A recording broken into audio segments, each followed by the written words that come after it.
बहुत पुरानी बात है, जब तेजपुर नामक राज्य पर राजा सूरजभान का शासन हुआ करता था।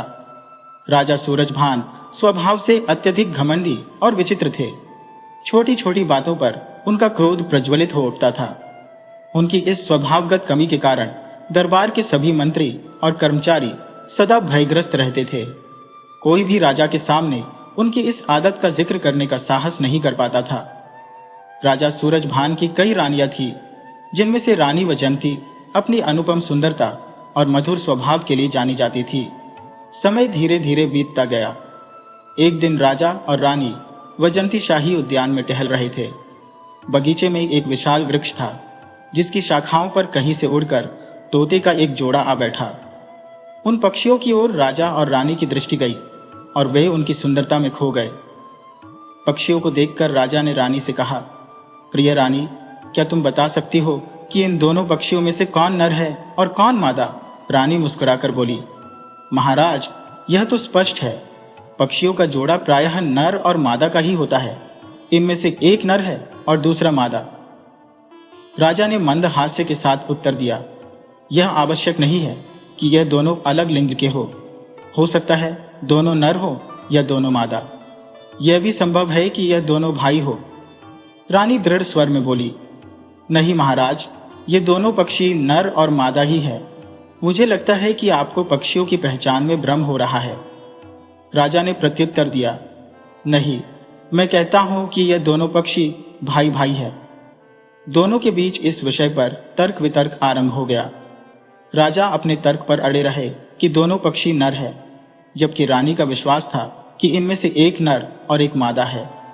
बहस बढ़ते बढ़ते इतनी तीव्र हो गई कि राजा के अहंकार को चोट पहुंची। क्रोध से व्याकुल होकर उन्होंने रानी के समक्ष एक शर्त रख दी। राजा बोले, ठीक है, यदि यह दोनों पक्षी नर निकले तो मैं तुम्हें इस राज्य से निष्कासित कर दूंगा, और यदि यह दोनों पक्षी नर और मादा निकले, अर्थात तुम्हारी बात सत्य सिद्ध हुई, तो मैं स्वयं इस राज्य को 14 वर्षों के लिए त्याग दूंगा।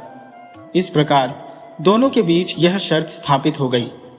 राजा ने तुरंत ही एक शिकारी को बुलाकर आदेश दिया, इस वृक्ष पर बैठे दोनों पक्षियों को शीघ्र ही अपने जाल में कैद कर लो।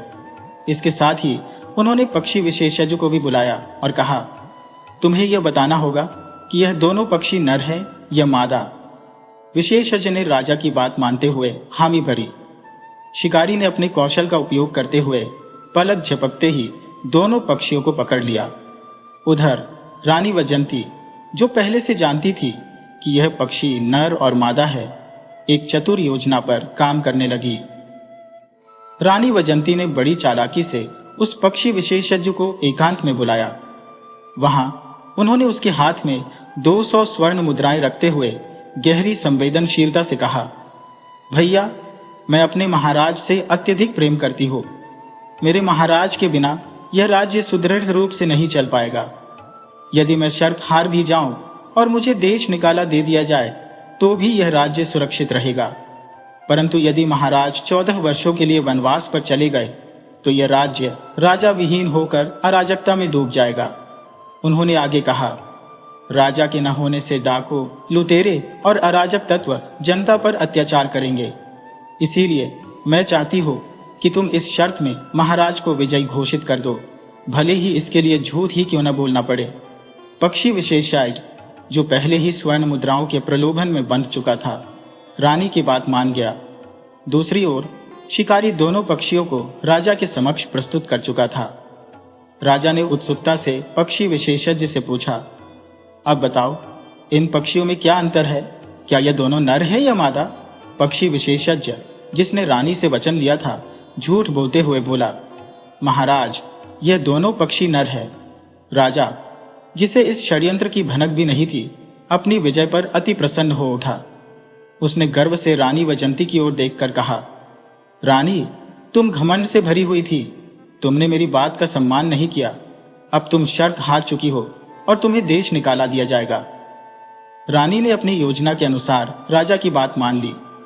हालांकि उन्होंने यह शर्त जीतने के लिए पक्षी विशेषज्ञ से झूठ बुलवाया था, लेकिन इस जीत की कीमत उन्हें भारी लग रही थी। मन ही मन वह अत्यंत व्यथित थी, ये सोचकर कि अब उन्हें अपने प्रिय महाराज से दूर होना पड़ेगा।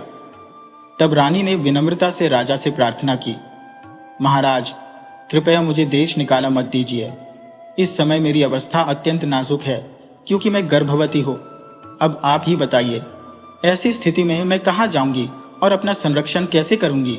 परंतु राजा, जो स्वभाव से अत्यंत कठोर और अहंकारी था, ने उसकी विनती पर कोई ध्यान नहीं दिया। उसने कठोर स्वर में कहा, रानी, तुम शर्त हार चुकी हो। इसके परिणाम स्वरूप तुम्हें राज्य छोड़ना ही होगा। राजा ने तत्काल अपने सैनिकों को बुलाकर आदेश दिया, हमारी रानी को पकड़कर राज्य की सीमा से बाहर किसी घने जंगल में छोड़ आओ।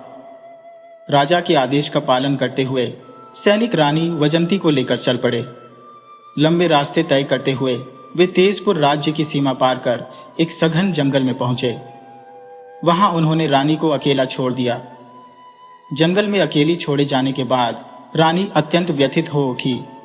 उन्होंने सोचा, हे ईश्वर, अब मैं क्या करूं? अपनी सुरक्षा कैसे सुनिश्चित करूं? इस निर्जन जंगल में मैं कैसे जीवित रहूंगी?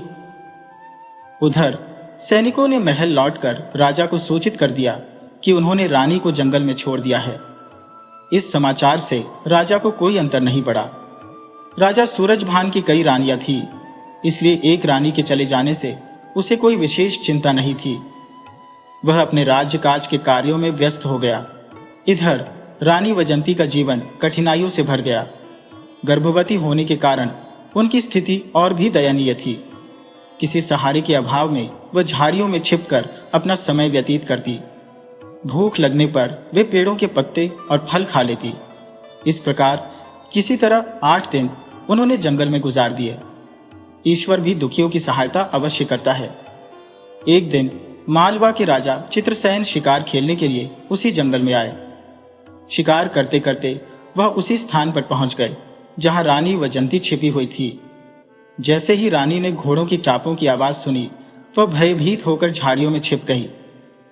राजा चित्रसेन को झाड़ियों के बीच हलचल महसूस हुई। उन्होंने अनुमान लगाया कि कोई पशु, संभवतः मृग या सुअर, झाड़ियों के भीतर है। राजा ने तुरंत अपने सैनिकों को आदेश दिया, इन झाड़ियों को चारों ओर से घेर लो, अवश्य ही इसके भीतर कोई शिकार होगा। सैनिकों ने राजा के आदेश का पालन करते हुए झाड़ियों को चारों दिशाओं से घेर लिया। चारों ओर तीर और तलवारों से लैस सैनिकों को देखकर रानी कांप उठी। उन्हें लगा कि आज ये लोग उन्हें शिकार समझकर मार डालेंगे। आखिरकार उन्होंने झाड़ियों से निकलकर आवाज दी, भाइयों, मैं आपका शिकार नहीं हूं। मैं एक दुखियारी और लाचार स्त्री हूं। वो जैसी निरीह को मारकर आप लोगों को क्या मिलेगा? जब राजा चित्रसेन ने किसी स्त्री की करुणामय आवाज सुनी तो वह विस्मित रह गया। राजा ने गंभीरता से पूछा, तुम कौन हो और इस निर्जन जंगल में कैसे आ पहुंची?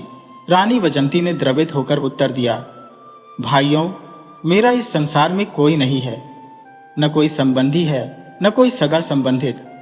मैं तो इस घने वन में अपना समय काटने को विवश हूं। राजा चित्रसेन, जो दया और करुणा के लिए प्रसिद्ध थे, बोले, इसमें चिंता की कोई बात नहीं। आज से मैं तुम्हें अपनी धर्म बहन मान लेता हूं। इन झाड़ियों से बाहर आओ, मैं तुम्हें अपने महल ले चलूंगा। मानो तुम्हारे कष्टों का अब अंत हो गया है। रानी वजंती ने कुछ क्षणों के लिए विचार किया और फिर कहा, आपने मुझे अपनी धर्म बहन का स्थान दिया, ये मेरे लिए सौभाग्य है। लेकिन क्या आप मुझे बताएंगे कि आप कौन हैं? राजा ने विनम्रता से उत्तर दिया, मैं मालवा देश का राजा चित्रसेन हूं। अब तुम निडर होकर इन झाड़ियों से बाहर आ जाओ। जब रानी झाड़ियों से बाहर आई तो राजा चित्रसेन अचंभित रह गए। रानी का सौंदर्य चंद्रमा के समान दैदीप्यमान था। उनका स्वरूप किसी राजकुमारी या स्वर्गीय अप्सरा के समान प्रतीत होता था। राजा ने गहरी आह भरते हुए कहा, बहन, अब तुम चिंता मुक्त हो जाओ। मैं तुम्हें पूरे सम्मान के साथ अपने महल में ले चलूंगा। उन्होंने रानी वजंती को अपने रथ पर बैठाया और मालवा की राजधानी की ओर प्रस्थान किया। जब राजा चित्रसेन रानी वजंती को लेकर अपने महल पहुंचे तो प्रजा में कानाफूसी होने लगी। लोग कहने लगे, महाराज ने इस आयु में दूसरी शादी क्यों की? उनकी इतनी रानियां पहले से है, फिर नई रानी लाने की क्या आवश्यकता थी? इस अफवाह से राजा चिंतित हो गए। उन्होंने तुरंत दरबार में एक सभा का आयोजन किया। सभा में राजा ने स्पष्ट रूप से कहा, जैसा आप सब सोच रहे हैं वैसा कुछ भी नहीं है।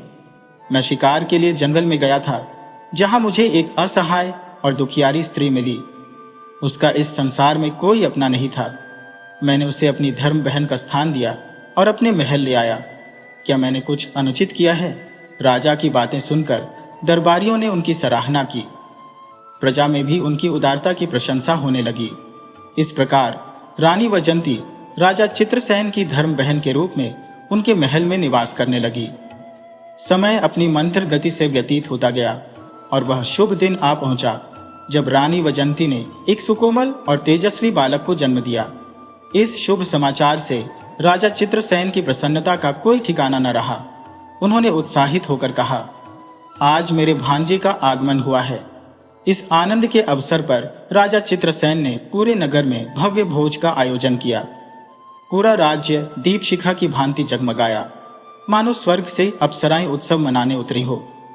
जब वह शिशु 7 दिनों का हुआ, तब राजा ने नामकरण संस्कार हेतु देश के प्रमुख विद्वानों और आचार्यों को राजमहल में आमंत्रित किया। ब्राह्मणों ने अपने ग्रंथ और जन्मपत्री खोलकर नामकरण का प्रयास आरंभ किया, परंतु राजा चित्रसेन किसी भी सुझाए गए नाम से संतुष्ट नहीं हुए। प्रत्येक नाम उनके कोप का कारण बन रहा था। क्रोध से विह्वल राजा ने अपने सेनापति को आदेश दिया, इन अयोग्य ब्राह्मणों को बंदी गृह में डाल दो। ये सब व्यर्थ में पोथियां उठाए फिरते हैं। राजा के आदेशानुसार सभी ब्राह्मणों को कारागार में डाल दिया गया। इसके उपरांत राजा ने घोषणा की, जो कोई मेरे भांजे के लिए उपयुक्त और उत्तम नाम सुझाएगा उसे मैं मनचाहा इनाम दूंगा। राजा की इस घोषणा के बावजूद भयवश कोई ब्राह्मण राजमहल में नामकरण हेतु उपस्थित नहीं हुआ। सभी आशंका व्यक्त कर रहे थे कि यदि नाम राजा को अस्वीकार्य हुआ तो उन्हें भी कारागार का मुख देखना पड़ेगा। उसी समय नीलगढ़ का एक वृद्ध ब्राह्मण उस राज्य में भ्रमण कर रहा था। मार्ग में कुछ सैनिकों की दृष्टि उस वृद्ध पर पड़ी। वे सोचने लगे, यह बुजुर्ग ब्राह्मण विद्वत्ता से परिपूर्ण प्रतीत होता है। संभवतः यह महाराज चित्रसेन के भांजे का नामकरण कर सके। वे सैनिक वृद्ध ब्राह्मण के पास पहुंचे और बोले, ब्राह्मण देव, हमारे महाराज के यहाँ एक पुत्र का जन्म हुआ है। आपको उसका नामकरण करना होगा, परंतु ध्यान रखिए, अब तक कई ब्राह्मण महाराज के कोप का शिकार होकर कारागार में बंद हो चुके हैं। वृद्ध ब्राह्मण ने शांतिपूर्वक उत्तर दिया, चिंता न करें, चलिए मैं आपका यह कार्य संपन्न कर देता हूं। सैनिक उस वृद्ध ब्राह्मण को आदर पूर्वक लेकर राजा चित्रसेन के समक्ष प्रस्तुत हुए। राजा चित्रसेन ने उस वृद्ध ब्राह्मण का आत्मीय सत्कार करते हुए उसे सम्मानजनक आसन पर बैठने का अनुरोध किया। तत्पश्चात उन्होंने विनम्रता पूर्वक कहा, ब्राह्मण देव, मेरे भांजे का जन्म हुआ है और मैं चाहता हूं कि आप उसका नामकरण संस्कार करें। वह वृद्ध ब्राह्मण, जो अपने ज्ञान और विद्वत्ता के लिए प्रसिद्ध था, अपनी पोथी खोलते हुए बोला, महाराज, मैं इस बालक का नामकरण अवश्य कर सकता हूं, किंतु मेरी एक शर्त है। राजा ने उत्सुकता से पूछा, बताओ ब्राह्मण, तुम्हारी क्या शर्त है? ब्राह्मण ने शांत स्वर में उत्तर दिया, महाराज, मेरा आपसे निवेदन है कि जिन ब्राह्मणों को आपने कारागार में बंद किया है उन्हें मुक्त करना होगा। राजा ने तत्काल सहमति व्यक्त करते हुए कहा, यह मान स्वीकार है, हम उन सभी को मुक्त करेंगे। आप हमारे भांजे का नामकरण करें। वृद्ध ब्राह्मण ने फिर अपनी पोथी और जन्मपत्री के आधार पर बालक के गुणों का अध्ययन किया। कुछ क्षणों की चिंतन के बाद उसने कहा, महाराज, यह बालक अत्यंत विलक्षण है। यह किसी अन्य राज्य का पुत्र है जिसका जन्म स्थान बदल गया है, किंतु इसके भीतर राजाओं के समस्त गुण समाहित हैं, अतः इसका नाम जयंत होगा। इस घोषणा के साथ ही बालक के नामकरण पर उपस्थित जनसमूह ने हर्ष प्रकट किया। राजा चित्रसेन को भी यह नाम अत्यंत प्रिय लगा। उन्होंने आदेश दिया कि सभी बंदी ब्राह्मणों को अविलंब रिहा किया जाए। वृद्ध ब्राह्मण को उपयुक्त दान दक्षिणा देकर सम्मान पूर्वक विदा किया गया। समय बीतता गया और जयंत धीरे धीरे बड़ा होने लगा। 5 वर्ष की आयु में वह अन्य बालकों के साथ नगर के बाहर खेला करता था। एक दिन खेल खेल में उसने अपने मित्रों के साथ एक रेतीले स्थान पर रेत का किला बनाया। उसी समय लाखा नामक एक प्रसिद्ध सौदागर उस मार्ग से गुजरा। उसके साथ ऊंटों का एक विशाल कारवां और अनेक नौकर चाकर थे। वह विभिन्न राज्यों में राजकीय माल का परिवहन करता था। बालकों को खेलते देख लाखा ने उन्हें डांटते हुए कहा, यहां से हट जाओ। जयंत, जो साहसी और निर्भीक था, दृढ़ स्वर में बोला, तुम कौन हो? क्या तुम हमारे किले पर आक्रमण करने आए हो? मैं अपने किले की रक्षा कर रहा हूं। यदि तुम्हें यहां से गुजरना है तो किसी और मार्ग का चयन करो। जयंत की यह निडरता सुनकर लाखा को अत्यधिक क्रोध आया। उसका अभिमान, जो राजाओं के साथ उसकी निकटता से उपजा था, चुनौती महसूस कर रहा था। लाखा सुदागर ने झुंझलाहट भरे स्वर में कहा, अरे जिद्दी बालक, मेरा मार्ग अविलंब खाली कर। लेकिन जयंत अपनी अटल संकल्प शक्ति के साथ वही डटा रहा। दोनों के बीच तीव्र बहस छिड़ गई, किंतु जयंत का आत्मबल डगमगाने को तैयार न था। सुदागर का क्रोध अब आसमान छूने लगा और उसने गुस्से में आकर जयंत को थप्पड़ जड़ दिए। जयंत आहत और अपमानित रोता हुआ महल की ओर दौड़ा और अपने मामा राजा चित्रसेन के समक्ष अपनी पीड़ा व्यक्त की। उसने कहा, मामा जी, मैं नगर के बाहर अपने मित्रों के साथ खेल रहा था। वहीं लाखा नाम का एक सुदागर आया, जिसने न केवल मेरे रेत के किले को नष्ट कर दिया, बल्कि मेरी पिटाई भी की। राजा चित्रसेन यह सुनते ही आग बबूला हो गए। उन्होंने अपने भांजे को दिलासा देते हुए कहा, पुत्र, तुम चिंता मत करो। जिसने तुम्हें कष्ट पहुंचाया है, मैं उसे इसका उचित दंड दूंगा। तुरंत ही राजा ने अपनी सेना तैयार की और उस स्थान की ओर प्रस्थान किया जहां से लाखा सुदागर अपने काफिले के साथ गुजर रहा था। दूसरी ओर जब लाखा सुदागर ने देखा कि राजा अपनी सेना सहित उसकी ओर बढ़ रहा है, तो वह भयभीत हो गया। राजा की सेना ने सुदागर के काफिले पर धावा बोल दिया। लाखा स्तब्ध और घबराया हुआ सोचने लगा, आखिर महाराज मुझ पर आक्रमण क्यों कर रहे हैं? मैं तो एक व्यापारी हूं, कोई लुटेरा नहीं। आत्मसमर्पण की मुद्रा में लाखा सुदागर राजा के सामने हाथ जोड़कर खड़ा हो गया और बोला, महाराज, मैं तो एक साधारण सौदागर हूं, कृपया बताएं मेरा अपराध क्या है? राजा चित्रसेन ने गुस्से से कहा, तुम्हारा अपराध यह है कि तुमने मेरे भांजे पर हाथ उठाया, जिसे मैंने बड़े लाड़ प्यार से पाला है। लाखा सुदागर राजा के चरणों में गिरकर गिड़गिड़ाने लगा, महाराज, मुझसे भारी भूल हो गई, कृपया मुझे क्षमा करें। मुझे यह ज्ञात नहीं था कि वह बालक आपका भांजा है। अपनी गलती की भरपाई करने के लिए लाखा सुदागर ने 1 लाख अशर्फियां भेंट की। राजा चित्रसेन यह देखकर प्रसन्न हुए और सुदागर को माफ कर दिया। महल लौटने के बाद राजा ने लाखा सुदागर का परिचय जयंत से कराया। इसके बाद सुदागर कुछ समय के लिए महल में ही ठहर गया। राजा ने उसे नगर का भ्रमण करवाया और धीरे धीरे दोनों के बीच मित्रता स्थापित हो गई। महल में रहकर लाखा सुदागर ने कई दिन व्यतीत किए। एक दिन महल में घूमते हुए उसकी दृष्टि रानी वैजयंती पर पड़ी। रानी की अप्रतिम सौंदर्य और गरिमा ने सुदागर को विचलित कर दिया। उसने मन ही मन कहा, यह अद्वितीय सुंदरी मेरी पत्नी होनी चाहिए। लाखा सुदागर ने राजा से विनम्रता से पूछा, महाराज, यह रानी कौन है? राजा ने उत्तर दिया, यह मेरी बहन वैजयंती है, और जिस बालक पर तुमने प्रहार किया था वह उन्हीं का पुत्र है। सुदागर ने गंभीर स्वर में कहा, मुझे उनसे क्षमा याचना करनी चाहिए। इस बहाने वह रानी वैजयंती के पास गया और बोला, रानी जी, मुझसे बड़ी चूक हो गई जो मैंने आपके पुत्र पर हाथ उठाया, कृपया मुझे क्षमा कर दें। हालांकि सुदागर के हृदय में अब नीयत बदल चुकी थी। वैजयंती ने शांत भाव से उत्तर दिया, जो हो गया वह अब अतीत है। मेरे मन में आपके लिए कोई कटुता नहीं है, इसे भूल जाइए। अगले दिन सुदागर ने एक अद्वितीय नौलखा हार रानी को भेंट स्वरूप प्रस्तुत किया। वह कहने लगा, रानी जी, जैसे आप राजा चित्रसेन की बहन हैं, वैसे ही आज से आप मेरी भी बहन हैं। कृपया इसे स्वीकार करें। रानी ने सादगी और खुशी के साथ उस हार को स्वीकार किया। उन्हें भी यही प्रतीत हुआ कि सुदागर अब उन्हें अपनी बहन मानता है। इसके उपरांत रानी ने सुदागर के सम्मान में विशेष भोजन का आयोजन करवाया। महल में रहकर कई दिन व्यतीत करने के पश्चात एक दिन सुदागर ने राजा चित्रसेन से कहा, महाराज, मैं आपकी बहन वैजयंती को अपनी बहन के समान मानता हूं। मैंने देखा है कि वह अधिकतर समय महल के भीतर ही व्यतीत करती है। उन्हें ताज़ी हवा और नया परिवेश देखने का अवसर मिलना चाहिए। यदि आपकी अनुमति हो तो मैं वैजयंती और आपके भांजे को अपने नगर ले जाना चाहूंगा, ताकि वे वहां का भ्रमण कर सकें।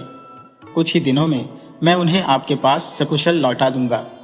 राजा ने उत्तर दिया, सुदागर, इस विषय में निर्णय वैजयंती स्वयं करेंगी।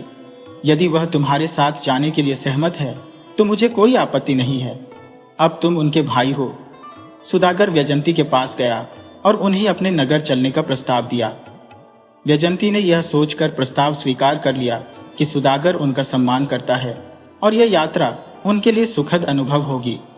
लेकिन वैजयंती यह नहीं जानती थी कि सुदागर के मन में कपट और दुर्भावना छिपी हुई है। इसके पश्चात वैजयंती ने राजा चित्रसेन के समक्ष निवेदन किया कि उसे यहाँ रहते हुए बहुत समय व्यतीत हो चुका है। यदि उनकी अनुमति हो तो वह कुछ दिनों के लिए अपने भाई सौदागर के निवास पर जाना चाहती है। राजा चित्रसेन ने वैजयंती को सौदागर के साथ जाने की स्वीकृति दे दी। उन्होंने सोचा कि जब संबंध गहरा हो जाता है तो एक दूसरे के पास आना जाना स्वाभाविक है। राजा ने सौदागर पर पूर्ण विश्वास करते हुए अपनी बहन वैजयंती को उसके साथ भेज दिया। तत्पश्चात शीघ्रता से एक पालकी तैयार की गई। वैजयंती पालकी में बैठकर सौदागर के संग रवाना हो गई। सौदागर मन ही मन विचार कर रहा था कि वह अभी तो वैजयंती को अपनी बहन के रूप में ले जा रहा है, किंतु अपने नगर पहुंचते ही उसे अपनी पत्नी बना लेगा। इस प्रकार सौदागर वैजयंती को लेकर अपने नगर की ओर अग्रसर हुआ। यात्रा आरंभ होने के साथ ही उसने अपने सेवकों से आदेश दिया कि रात होने से पहले वे राजा चित्रसेन के राज्य की सीमा पार कर लें। सौदागर के सेवक अपने सामान और खजाने के साथ शीघ्रता से आगे बढ़ने लगे। पूरे दिन का कठिन सफर तय करने के पश्चात वे राजा चित्रसेन के राज्य की सीमा से बाहर निकल गए। दूसरे राज्य में पहुंचते पहुंचते रात हो चुकी थी। सौदागर ने एक सुरक्षित स्थान चुनकर वहां डेरा डाल दिया। वैजयंती के लिए एक अलग तंबू लगाया गया और राजकुमार जयंत के लिए भी एक अलग तंबू की व्यवस्था की गई। रात्रि के आधे पहर के समय वैजयंती की अद्वितीय सुंदरता की छवि सौदागर के मन मस्तिष्क में घूमने लगी। वह एक षड्यंत्र के तहत आधी रात को वैजयंती के तंबू में घुस गया। रानी की दिव्य छवि देखकर उसकी नीयत भ्रष्ट हो गई। जब सौदागर ने तंबू में प्रवेश किया तो उसके कदमों की आहट से वैजयंती की नींद खुल गई। वैजयंती ने जाग कर देखा तो सौदागर को अपने तंबू में खड़ा पाया। उसकी दृष्टि से यह स्पष्ट हो गया कि सौदागर की नीयत दुष्ट है। वैजयंती भयभीत हो गई और पूछने लगी, भैया, इतनी रात को यहाँ क्या कर रहे हो? वैजयंती की बात सुनकर सौदागर अपनी शैतानी मुस्कान के साथ हंसने लगा और बोला, अब मुझे भाई मत कहो, क्योंकि आज से तुम मेरी पत्नी बनोगी। सौदागर के इन शब्दों को सुनकर वैजयंती का मन सशंकित हो उठा। अब उसे सौदागर की दुर्भावना का पूरा बोध हो चुका था। सौदागर ने कहा, जब से मैंने तुम्हें देखा है मैं तुम्हारे रूप का दीवाना हो गया हो। इसी कारण मैंने तुम्हें यहाँ बुलाने का बहाना बनाया। आज से तुम मेरे महल की रानी बनोगी और मेरे महल की शोभा बढ़ाओगी। ऐसी बातें सुनकर रानी आक्रोशित होकर प्रचंड क्रोध में भर गई। उसकी आंखों में आग सी जल रही थी और चेहरा भयमय गंभीरता से तप रहा था। उसने तुरंत अपनी तलवार खींच ली और तीव्र स्वर में बोली, यदि तुमने नीच विचार से मुझे छूने का दुस्साहस किया तो मैं तुम्हारा वध कर दूंगी और स्वयं भी अपने प्राण त्याग दूंगी। मेरे भाई चित्रसेन ने तुम पर विश्वास करके बहुत बड़ी भूल की है। उसने आगे कहा, यह तो सत्य ही है कि नियम की जड़ में चाहे कितना भी दूध डालो उसमें मिठास नहीं आती। नीच प्रवृत्ति का व्यक्ति अपनी दुष्टता कभी नहीं छोड़ सकता। ऐसे 4 प्रकार के लोगों पर कभी विश्वास नहीं करना चाहिए। पहला, कामी और चंचल मन वाला। दूसरा, धन का लोभी। तीसरा, चापलूस। और चौथा, जो पुराना शत्रु हो और जिसने कभी आपके हाथों पराजय झेली हो। इन चारों पर कोई भी जिम्मेदारी सौंपना मूर्खता है। रानी की प्रचंडता से भरी वाणी और क्रोध से दमकते चेहरे को देखकर सौदागर सहम सा गया, किंतु शीघ्र ही उसने कहा, यदि आज तुम मेरी बात नहीं मानती तो ठीक है, लेकिन याद रखना, अब से तुम्हारा जीवन कारागार में कटेगा। मैं तुम्हें बंदी बनाकर कठोर श्रम करवाऊंगा। रानी ने दृढ़ता से उत्तर दिया, मुझे तेरी हर सजा स्वीकार है, लेकिन मैं तेरी पत्नी बनकर नहीं रह सकती। इस प्रकार उनके बीच लंबे समय तक वाद विवाद चलता रहा। लाखा सौदागर रानी को मनाने की हर संभव कोशिश करता रहा, लेकिन उसकी चालाकी और धमकियां रानी के अटल संकल्प को नहीं तोड़ सकी। अगले दिन सूर्योदय के साथ सौदागर अपने क्रोध और हताशा को लेकर अपने तंबू में लौट आया। उसने तुरंत अपने सेवक को आदेश दिया कि सारा लश्कर समेटकर आगे बढ़ा जाए। एक दिन की थकाऊ यात्रा के बाद वह अपने नगर पहुंचा। सौदागर, जो अत्यंत धनी व्यक्ति था, अपने भव्य महल में लौट आया। उसका महल राजाओं के महलों से किसी भी प्रकार से कम नहीं था। उसने रानी को महल के एक अंधकारमय कारागार में डाल दिया और उसे कठोर परिश्रम करने पर विवश कर दिया। सौदागर ने रानी के पुत्र जयंत को भी नहीं बख्शा। उसे प्रतिदिन गायें चराने के लिए भेजा जाता और अन्य कठिन कार्यों में झोंक दिया जाता। जयंत के मन में सौदागर के प्रति तीव्र क्रोध पनप रहा था। वह सोचता था कि किसी तरह इस अन्याय को समाप्त कर दो। वहीं दूसरी ओर सौदागर को भी यह भय सताने लगा था कि बड़ा होकर जयंत उसके लिए एक बड़ा खतरा बन सकता है। इस सोच के साथ उसने एक षड्यंत्र रचते हुए जयंत को एक दिन अपने पास बुलाया और मीठे स्वर में कहा, बेटा, आज तुम्हें मेरे साथ भोजन करना होगा। आज मैं स्वयं अपने हाथों से तुम्हें स्वादिष्ट भोजन खिलाऊंगा। जयंत के मन में अनेक विचार उठ रहे थे। वह सोचने लगा कि आज सुदागर उस पर विशेष रूप से कृपालु हो गया है, लेकिन उसकी मासूम समझ सुदागर की घातक योजना को नहीं भांप सकी। कपटी सुदागर ने भोजन में विष मिला दिया और उसे जयंत को खिलाया। विषाक्त भोजन ग्रहण करने के कारण जयंत बेहोश हो गया। सुदागर ने नन्हे जयंत को एक गठरी में कसकर लपेटा और उसे घोड़े पर लादकर जंगल की ओर निकल पड़ा। उसकी दुष्ट सोच यह थी कि जंगल के जंगली जानवर उस बच्चे को अपना शिकार बना लेंगे। जयंत को जंगल में फेंककर वह निर्दयता से अपने महल लौट आया। उधर गठरी में बंद जयंत बेहोश तो था, लेकिन अब तक जीवित था। अचानक आकाश में उड़ती हुई एक विशाल चील उस गठरी तक पहुंची। उसने गठरी को अपने मजबूत पंजों में दबोचा और ऊंचाई पर उड़ान भर ली। चील जब गठरी को लेकर उड़ी जा रही थी, तभी जंगल में शिकारियों का एक समूह भ्रमण कर रहा था। उनकी नजर चील पर पड़ी, जो गठरी को पंजों में थामे हुए थी। उन्होंने सोचा कि इस गठरी में अवश्य ही कोई मूल्यवान वस्तु होगी। एक शिकारी ने अपनी कमान साधा कर चील पर तीर छोड़ा। तीर लगने से चील का एक पंख कट गया और वह लड़खड़ाते हुए गठरी समेत नदी में गिर पड़ी। शिकारियों ने तुरंत नदी से गठरी को बाहर निकाला। जब उन्होंने उसे खोला तो भीतर 5 वर्ष का एक नन्हा बालक पाया, जिसकी सांसें अभी चल रही थी।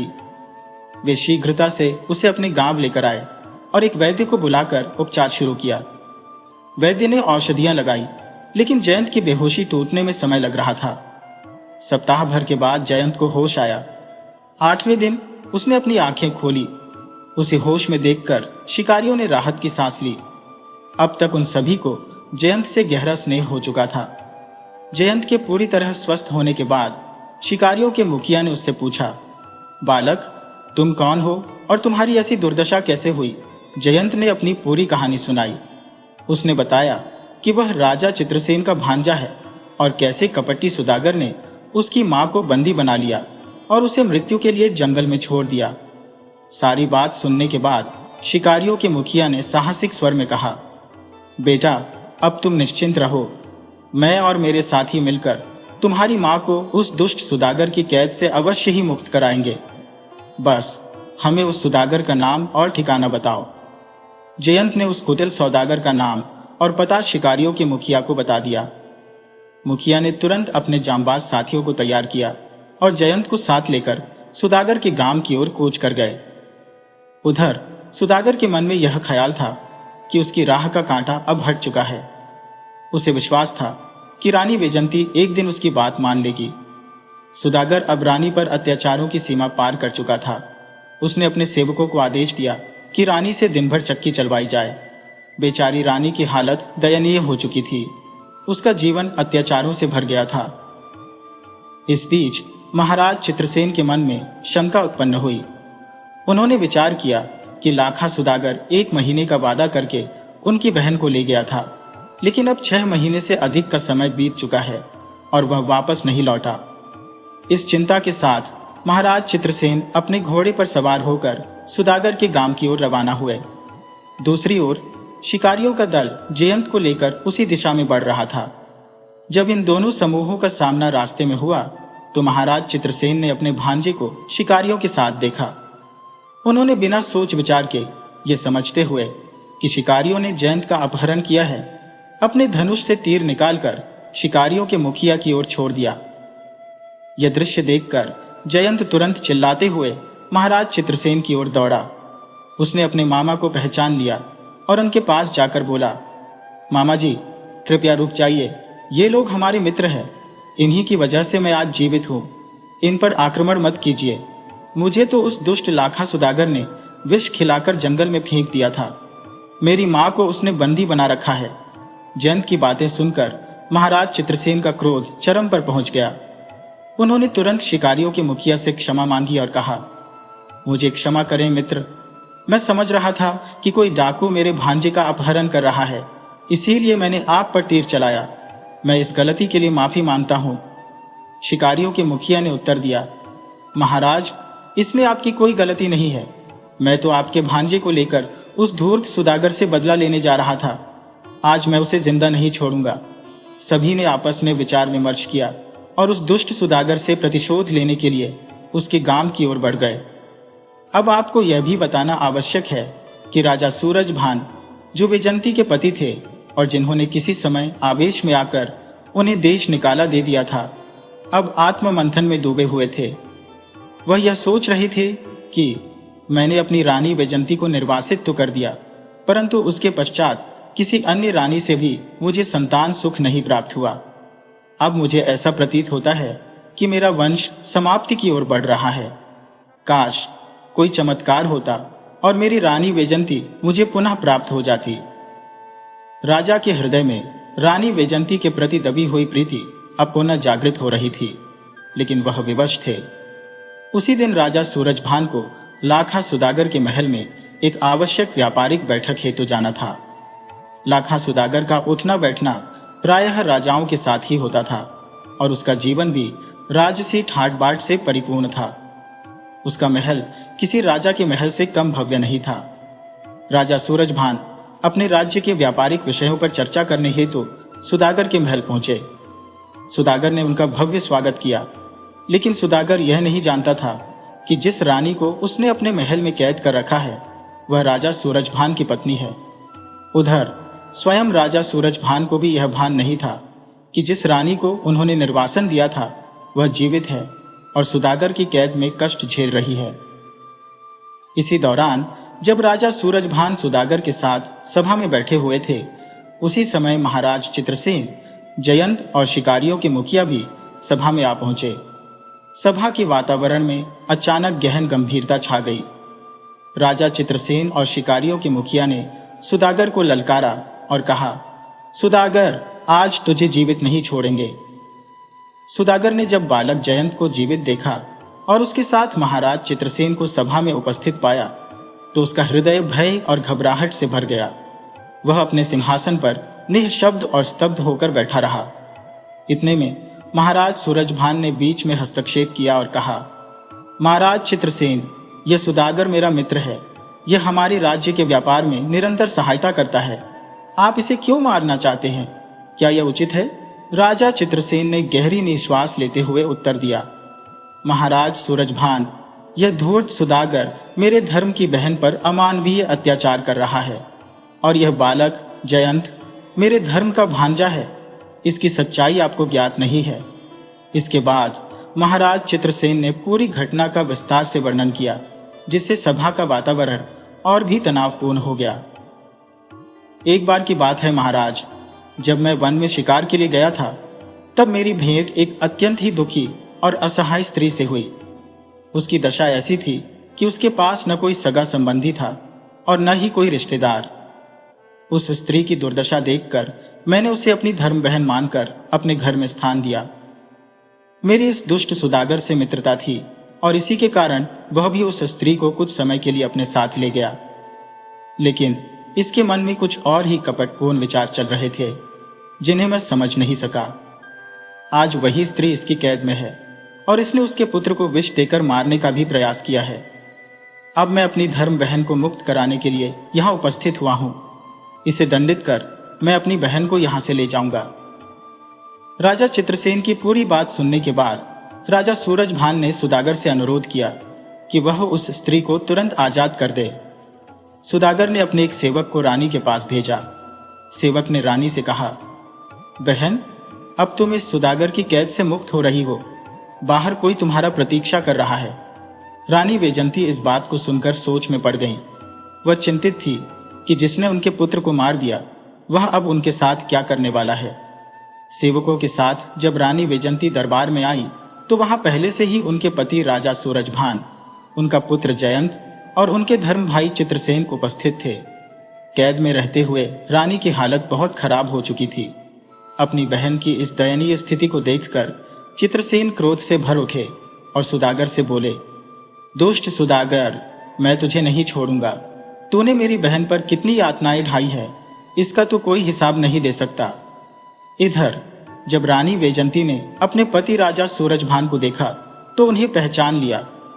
राजा सूरजभान भी उन्हें पहचानने का प्रयास करने लगे और सोचने लगे कि यह स्त्री तो उनकी रानी वैजंती के प्रतिरूप लगती है। राजा सूरजभान ने रानी से पूछा, हे देवी, आप कौन हैं? आप मेरी रानी वैजंती जैसी प्रतीत होती है। रानी वैजंती ने उत्तर दिया, महाराज, मुझे यह आशा नहीं थी कि आप मुझे इतनी जल्दी भूल जाएंगे। क्या आपको वह घटना याद है जब हमारे बीच पक्षियों के एक जोड़े को लेकर विवाद हुआ था? आपने जिन पक्षियों को नर बताया था वे वास्तव में नर और मादा थे। मैंने पक्षी विशेषज्ञ को 200 अशर्फियां देकर झूठ बुलवाया था ताकि आपको देश छोड़कर न जाना पड़े, लेकिन इसके बावजूद आपने मुझे वनवास दे दिया और आपके सैनिकों ने मुझे जंगल में छोड़ दिया। यह मेरे धर्म भाई चित्रसेन है जिन्होंने मुझे सम्मानपूर्वक अपने घर में स्थान दिया। उसी दौरान मेरी कोख से इस पुत्र जयंत ने जन्म लिया। याद करें महाराज, जब मैं उस समय गर्भवती थी, राजा सूरज, जो पहले ही अपनी पत्नी के प्रति किए गए अनुचित व्यवहार के लिए पछतावे में डूबे हुए थे, को जब यह ज्ञात हुआ कि सुदागर ने उनकी पत्नी पर किस प्रकार के अत्याचार किए हैं तो उनका क्रोध अग्नि समान भड़क उठा। वे तलवार लेकर सुदागर का अंत करने के लिए उसकी ओर दौड़े। उसी समय रानी वैजंती ने हस्तक्षेप किया और सुदागर को क्षमा करने की विनती करते हुए कहा, महाराज, इसे जीवन दान दीजिए, इसमें इसका कोई दोष नहीं है। यह तो मेरे दुर्भाग्य का काल था जो मुझे इतने कष्ट सहने पड़े। रानी की करुणा और उदारता से सुदागर का मन पश्चाताप से भर गया। वह रानी के चरणों में गिर पड़ा और बारंबार क्षमा याचना करने लगा। उसने कहा, महारानी, आपने आज मेरे जीवन को बचा लिया। आप महान हैं। इस प्रकार वहां परिवार का पुनर्मिलन एक मधुर क्षण में बदल गया। राजा सूरजभान ने चित्रसेन के चरणों में गिरकर कहा, महाराज, मैं आपका जीवन भर ऋणी रहूंगा। आपने मेरे परिवार को पुनः संजीवनी प्रदान की।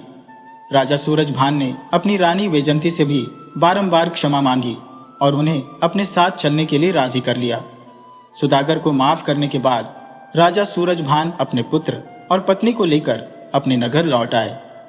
चित्रसेन भी संतुष्ट और आनंदित थे कि उनकी बहन अपने घर सुरक्षित और प्रसन्न होकर लौट रही है। अपने महल में लौटने के बाद कुछ वर्षों के अंतराल में जब जयंत युवा हो गया तो राजा सूरजभान ने अपनी गद्दी उसे सौंप दी। तो दोस्तों, ऐसी ही अद्भुत और प्रेरणादायक कहानियों के लिए हमारे चैनल को अवश्य सब्सक्राइब करें।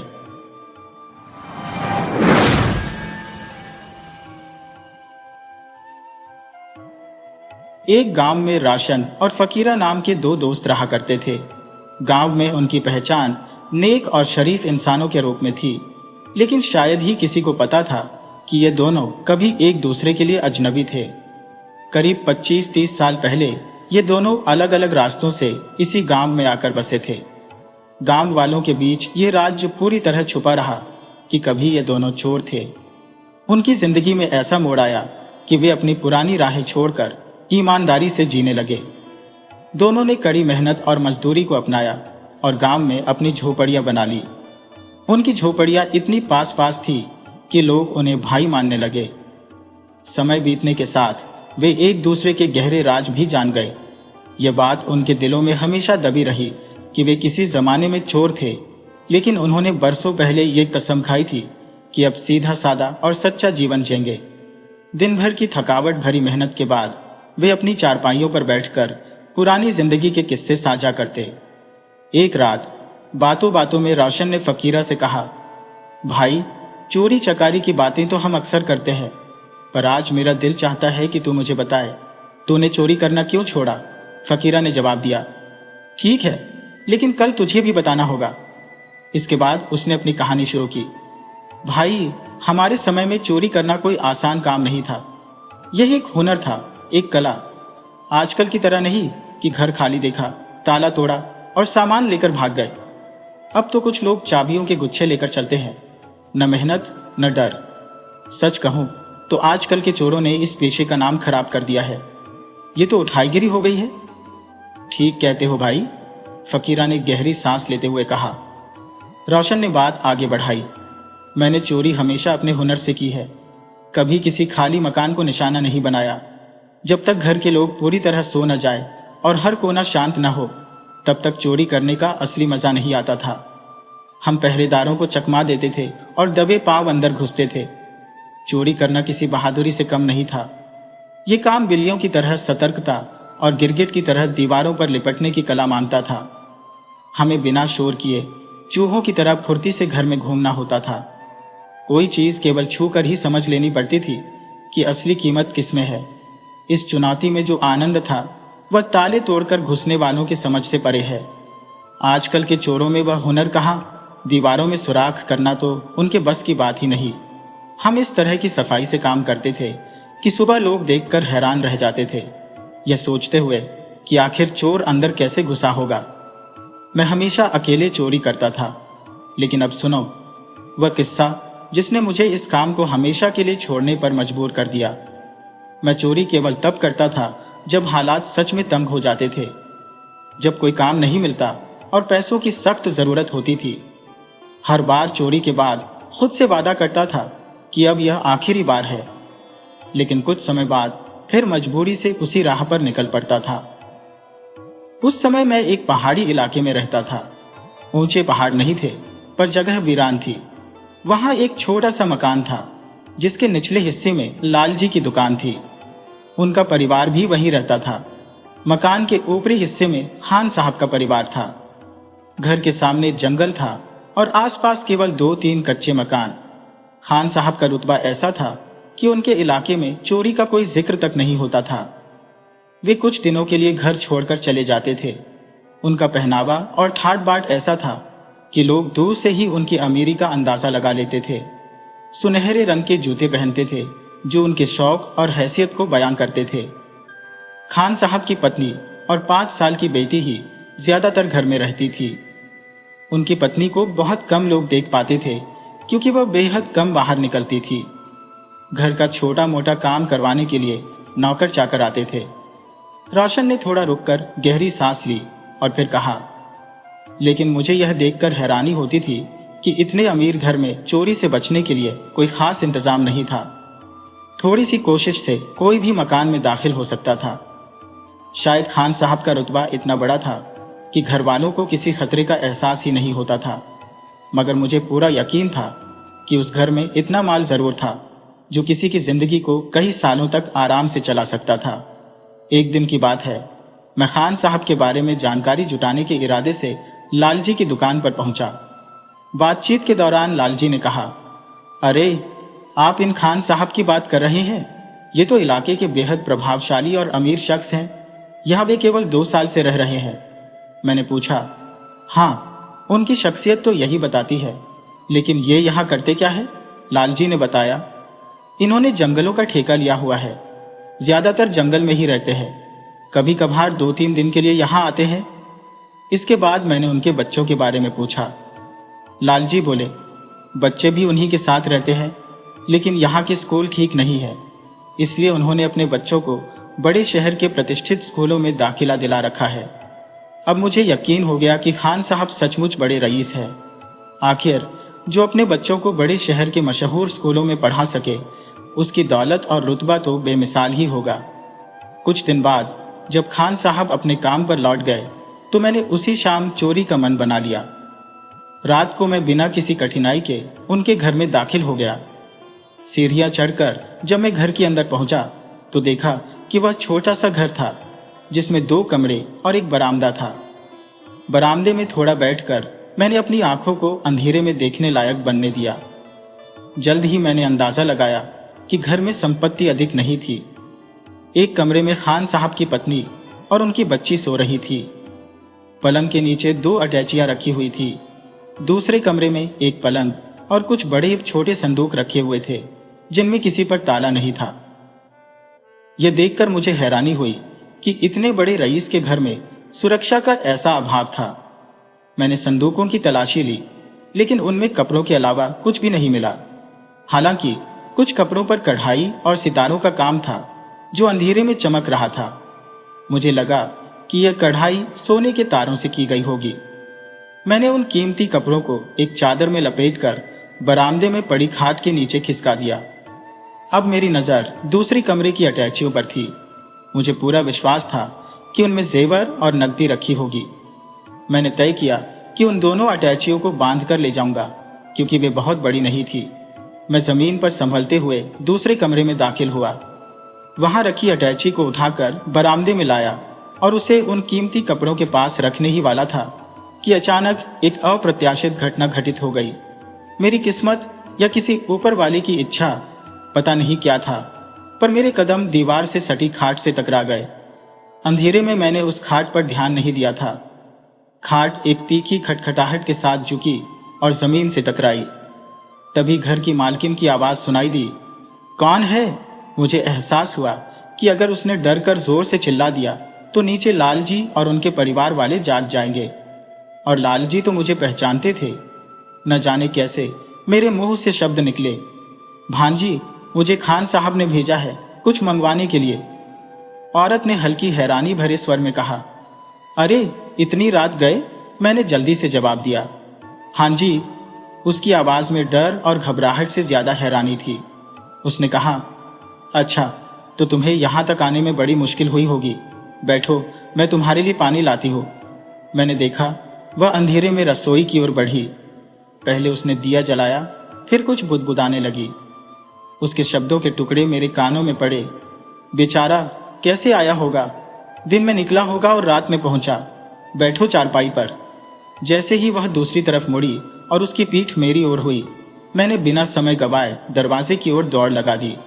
कपड़ों की गठरी को वहीं छोड़ना पड़ा। सीढ़ियों के पास की ओट में छुप गया। अगर मैं भागने की कोशिश करता तो शोर मचता और लालजी जाग जाते। कुछ ही पल में उसकी आवाज फिर से आई, अरे भैया, कहाँ चले गए? कुछ खा पी तो लेते। फिर कुछ देर सन्नाटा छाया रहा। मैं धीरे धीरे बिना आवाज किए सीढ़ियों से नीचे उतर आया। तभी घर के अंदर से एक बच्चे की घबराई हुई आवाज सुनाई दी। माँ, कहाँ हो? उसने जवाब दिया, मैं यहाँ हूँ बेटा। तुम्हारे बाबूजी का भेजा हुआ कोई आदमी आया था, पता नहीं कहाँ चला गया। बच्ची ने डरते हुए कहा, माँ जी, आप यहाँ मत रहो, मुझे डर लग रहा है। थोड़ी देर बाद दरवाजे को बंद करने और कुंडी लगाने की आवाज आई। जब मैंने अपने साथी फकीरा को यह किस्सा सुनाया तो उसने हंसकर कहा, तू चोरी करने गया था या किसी देवी के दर्शन करने? मैंने गहरी सांस लेते हुए कहा, भाई, तू सच कहता है। वो सचमुच देवी जैसी थी। अकेली रहते हुए भी उसे डर नहीं था। आधी रात को कोई अजनबी आए तो भी वह शक नहीं करती। उसे पहले इस बात की चिंता थी कि जो आदमी आया है वह थका हुआ होगा और उसे थोड़ा आराम मिल जाए। और मैं उस मासूम औरत के घर चोरी करने चला गया था। फकीरा ने कहा, सच है यार, अगर दुनिया में ऐसे सच्चे लोग ना हों तो सोच इस संसार का क्या हाल होगा। फिर क्या हुआ? तूने दोबारा उस घर की तरफ रुख किया? रोशन ने सिर झुकाते हुए कहा, अरे नहीं यार, मैं तो उस गली से भी नहीं गुजर पाया। मुझे हमेशा ऐसा लगता था कि वह औरत मुझे पहचान लेगी, और जब भी मैं उस घर के बारे में सोचता अपने आप से घृणा होने लगती। वह एक सीधी सच्ची औरत थी और मैं तो एक पतित इंसान था जिसने उसकी सरलता का फायदा उठाने की सोची। फकीरा ने सिर हिलाते हुए कहा, वह सच में अनोखी औरत थी। रोशन ने आगे कहा, कुछ दिनों बाद मुझे पता चला कि खान साहब, जिनका वह घर था, अपने पुश्तैनी गांव से किसी कारण से उजड़कर यहां आ बसे थे। उनके पास बस उनके सांप, जोड़ी भर कपड़े और इज्जत के सिवा कुछ नहीं बचा था। वह अब जंगलों के ठेकेदार नहीं, बल्कि किसी ठेकेदार के छोटे मुंशी थे। उनकी आमदनी भी मामूली थी, जो वह अपने बच्चों की पढ़ाई पर खर्च कर देते थे, मगर उनकी शान और शौकत में कोई कमी नहीं थी। उनके सांप, कपड़ों की चमक और जूतों की हालत देखकर कोई नहीं कह सकता था कि वह तंगहाली में जी रही है। वह भूखे रह लेते थे, लेकिन अपनी शख्सियत पर कभी आंच नहीं आने देते थे। लोग बस यही कहते थे, खान साहब बड़े रईस आदमी है। तब मैंने सोचा, एक वह आदमी है जो अपनी इज्जत बचाने के लिए जी रहा है, और एक मैं हूं जो अपनी भूख मिटाने के लिए अपनी आत्मा को दांव पर लगाकर चोरी कर रहा हूं। उधर उस घर में एक देवी स्वरूप औरत है, जिसे छल कपट और मैल छू भी नहीं सकता, और मैं उस पवित्र आत्मा के घर चोरी करने पहुंच गया। मुझे खुद से घृणा होने लगी। इसके बाद जब भी मैं चोरी का इरादा करता, मुझे वह मासूम औरत याद आती। उसकी आवाज मेरे कानों में गूंजती, तुम थक गए हो, बैठो, मैं तुम्हारे लिए खाने को कुछ लाती हूँ। उसकी दयालुता ने मेरी आत्मा को झकझोर दिया। शायद उसी देवी की कृपा है कि मैं फिर कभी चोरी नहीं कर पाया। फकीरा मुस्कुराया और बोला, सच में वह औरत तेरे लिए एक आशीर्वाद थी। पर तू बता, तूने चोरी क्यों छोड़ी? फकीरा ने लंबी सांस ली और कहा, सुन, जब मैंने अपनी आखिरी चोरी की थी, तब मैं जवान था। जहां भी चोरी करता, मुझे इस बात की परवाह नहीं थी कि उस इंसान पर क्या गुजरेगा। मेरे लिए बस अपना काम पूरा करना मायने रखता था। लेकिन एक बार मैंने अपनी आंखों से कुछ ऐसा देखा जिसने मेरी आत्मा को झकझोर दिया। उस घटना ने मेरे दिल और दिमाग पर गहरी चोट की। मुझे खुद से इतनी नफरत हुई कि मैंने चोरी छोड़ दी। यहां तक कि मैंने अपना असली नाम तक छोड़ दिया, खुद को फकीरा बुलाने लगा। कुछ दिनों तक सच में फकीर बनकर जिया। वह घटना एक छोटे से गांव की है, जहां मैं फसल कटाई के बाद राहत ले रहा था। वहीं एक किसान के घर शादी की तैयारियां चल रही थी। किसान की छोटी सी जमीन थी, जिस पर वह मेहनत करता था। पूरा घर मेहनत, मशक्कत और मजदूरी के सहारे अपना जीवन खींच रहा था। कर्ज लेकर फसल उगाना और उसके मुनाफे से अगले कर्ज को चुकाना ही उनकी दिनचर्या बन चुकी थी। इन दिनों उस घर से ढोलक की थाप और औरतों के गाए लोकगीतों की गूंज सुनाई दे रही थी, क्योंकि उनकी बेटी का विवाह तय हो गया था। यह अधीर किसान एक दिन शादी का सामान खरीदने शहर गया। उसके साथ गांव के 2-3 अन्य लोग भी थे। सांझ ढलने पर जब वह लौटा, तो बैलगाड़ी पर विवाह का सारा सामान लदा था। चमचमाते नए बक्से, तांबे पीतल के बर्तन, कपड़ों की गठरियां और छोटी मोटी जरूरी चीजें। मैंने उसी दिन तय कर लिया कि यह मेरे लिए मौका है। मैंने मालूम कर लिया कि बारात कब आने वाली है। अगले दिन तक किसान के घर मेहमान भी जुटने लगे थे। गांव में चहल पहल और रौनक बढ़ गई थी। पर उस रात, जब बारात के आगमन से पहले सब सो रहे थे, मैंने अपनी योजना को अंजाम दिया। दुल्हन के चांदी के गहने, एक पुराना सोने का आभूषण, मेहमानों के कीमती सामान और कुछ नकदी मैंने चोरी कर ली। सारा माल ले जाकर गांव के बाहर एक पेड़ के खोखले तने में छिपा दिया। उस वक्त मुझे इस बात का कोई पछतावा नहीं था। सुबह जब मैं उस घर के पास से गुजरा, तो वहां फिर से गानों और ढोलक की आवाज सुनाई दी।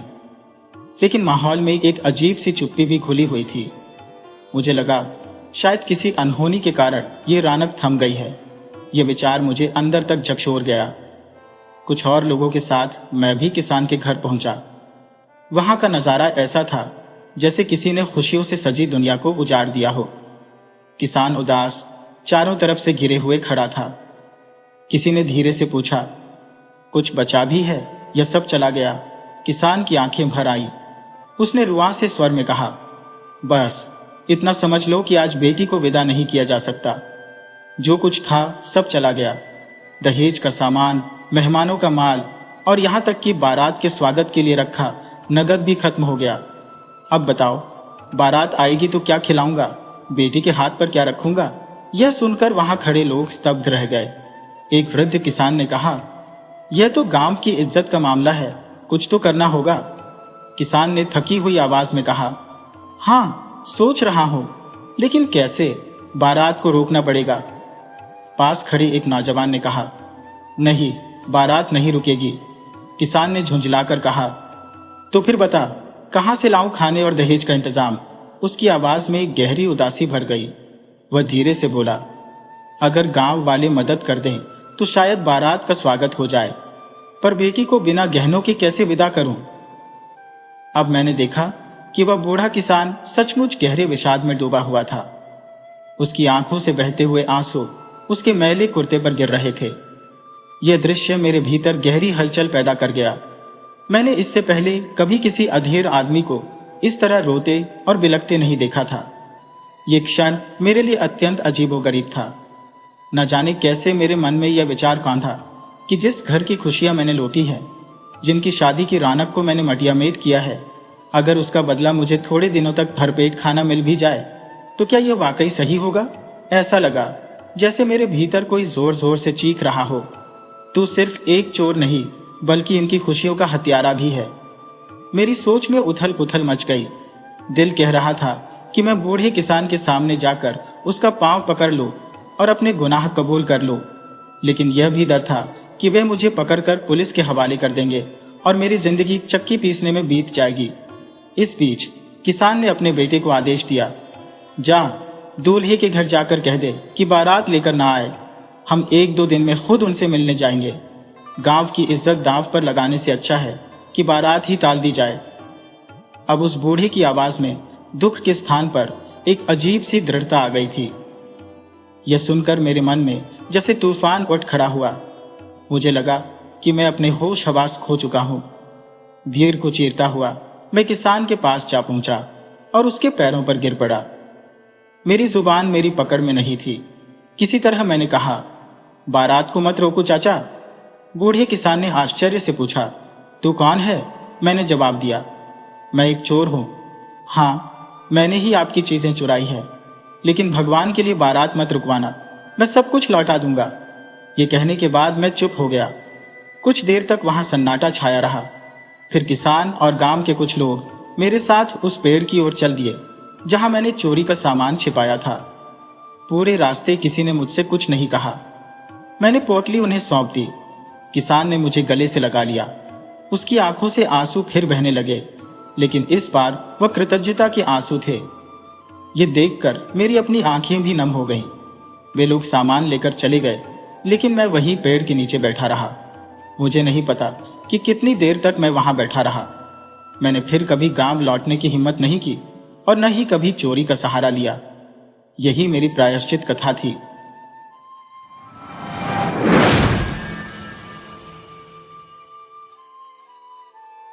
एक दूर के गांव में एक किसान रहता था।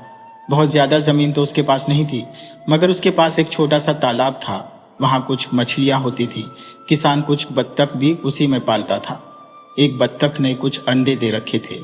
रोज वो अंडों को सेती।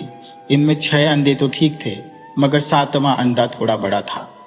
माँ बत्तख को याद भी नहीं आता था कि ये 7वां अंडा उसने दिया कब था। शायद मुझसे ही अंडे गिनने में गलती हुई होगी, माँ बत्तख सोचा करती। थोड़े दिन में 6 अंडों से टक टक की आवाज आने लगी। अंडों के फूटने का समय हो चला था, मगर 7वें अंडे में कोई हलचल नहीं हुई। माँ बत्तख परेशान हुई और उस आखिरी अंडे को सेती रही। थोड़ी ही देर में बाकी के 6 अंडे फूटे और उसमें से पीले पीले बत्तख के चूजे निकल आए। बत्तख के बच्चों ने अंडे से निकलते ही शोर मचाना शुरू किया। क्वैक क्वैक और खाना ढूंढने में जुट गए, लेकिन 7वां अंडा अभी तक नहीं फूटा था। आखिर अगली शाम होते होते आखिरी अंडे में भी हलचल हुई। टक टक की आवाज आई और थोड़ी ही देर में आखिरी चूजा भी अंडे से बाहर आ गया। लेकिन ये क्या? बाकी प्यारे प्यारे पीले चूजों जैसा तो ये बिल्कुल नहीं था। ये तो भूरा सा कुछ ज्यादा ही बड़ा और बेडौल सा था। ये गंदा सा बदसूरत चूजा मेरा कैसे हो सकता है? माँ बत्तख ने सोचा। खैर, बाकी सारे बत्तख के बच्चे तो ज्यादा खाते ही थे, ये 7वां वाला उनसे भी ज्यादा खाता था। थोड़े ही दिन में वो आकार में सब चूजों से बड़ा हो गया। बेचारा ये बदसूरत बत्तख का बच्चा लेकिन बड़ा दुखी रहता था। बाकी चूजे न तो उससे बात करना चाहते, न ही उसके साथ खेलना चाहते थे। उनके जैसा प्यारा सा तो ये था नहीं। माँ बत्तख उसे समझाने की कोशिश करती, कहती, ओह प्यारे बच्चे, तुम बाकियों से इतने अलग क्यों हो? ये सुनकर बेचारा बदसूरत बत्तख का बच्चा और दुखी हो जाता। उसकी बेढप चाल को देखकर किसान के खेत पर रहने वाले और जानवर तो उस पर हंसते ही थे, किसान के बच्चे भी अक्सर उसका मजाक उड़ाने पहुंच जाते। अक्सर रात में अकेले बैठा बेचारा बदसूरत बत्तख का बच्चा रोया करता। एक दिन बहुत दुखी होकर बेचारा बदसूरत बत्तख का बच्चा किसान के खेत से भाग गया। पास में ही जंगल शुरू होता था, वहां से हर सुबह कई चिड़ियों की आवाज आती थी। बेचारा बदसूरत बत्तख का बच्चा सोचता था कि वहां जरूर मेरे जैसे भूरे पंखों वाला कोई न कोई रहता होगा, वो पक्का मेरा मजाक नहीं उड़ाएंगे। यही सोचता बेचारा बदसूरत बत्तख का बच्चा जंगल में जा घुसा। वहां सच में कई पक्षी थे, रंग बिरंगे, कुछ झाड़ियों में कुछ पेड़ों पर बैठे। बेचारा बदसूरत बत्तख का बच्चा दौड़कर उनके पास जा पहुंचा। उसने सर उठाकर पुकारा, सुनिए, क्या आप लोगों ने मेरे जैसा भूरे पंखों वाला कोई बत्तख देखा है? चिड़िया ने उसे हिकारत की नजर से देखा, कुछ हंस भी पड़े, सबने ना कह दिया। एक बूढ़े बगुले ने उसे आगे जाने का इशारा कर दिया। बेचारा बदसूरत बत्तख का बच्चा समझा कि शायद आगे कहीं मेरे जैसे बत्तख के बच्चे रहते होंगे और बूढ़ा बगुला वहीं जाने कह रहा है। वैसे भी बूढ़े ज्यादा बोलते नहीं, इसलिए इशारा किया होगा। यही सोचता हुआ बेचारा बदसूरत बत्तख का बच्चा आगे चल पड़ा और घने जंगल के अंदर, वहां पेड़ ज्यादा घने थे और सूरज की रोशनी मुश्किल से ही जमीन तक आती थी। चलते चलते दोपहर हुई, फिर शाम भी होने लगी। इसी तरह चलते चलते जब कुछ दिन बीत गए तो कहीं मैं घने जंगल में रास्ता तो नहीं भूल गया, बेचारा बदसूरत बत्तख का बच्चा सोचने लगा।